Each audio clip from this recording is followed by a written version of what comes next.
चौसीमा Vaishali. Mix बार Pallavi recording studio मठिया मोड़। छोड़ के जात बारू पियावा के शहर नहर में डूब के मर जाइब हो। छोड़ के जात बारू पियावा के शहर नहर में डूब के मर जाइब हो। नहर में डूब के मर जाइब हो। नहर में डूब के मर जाइब हो। छोड़ के जात बारू पियावा के शहर नहर में डूब के मर जाइब हो।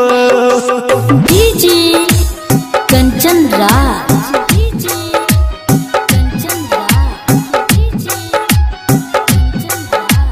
नीम चौक चौसीमा वैशाली।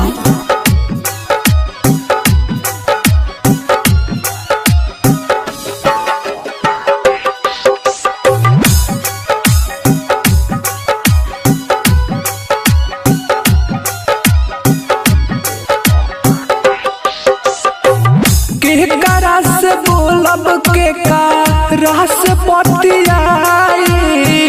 तुहरा जैसन प्यार नहीं दूसरा से पाई।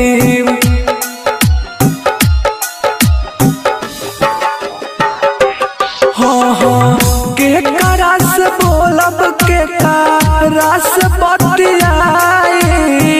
तुहरा जैसन प्यार नहीं दूसरा से पाई। सोची सोची बहेलो झहर झहर नहर में डूब के मर जाइब हो। छोड़ के जात बारू पियावा के शहर नहर में डूब के मर जाइब हो। डीजे कंचन राज।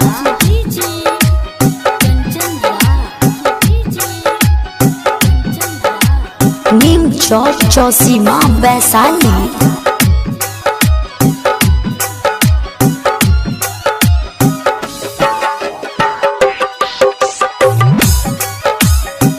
मिक्स बार पल्लवी रिकॉर्डिंग स्टूडियो मठिया मोड़।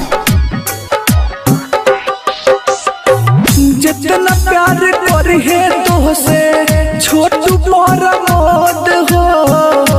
उससे ज्यादा प्यार तोहसे करब हम रोज हो।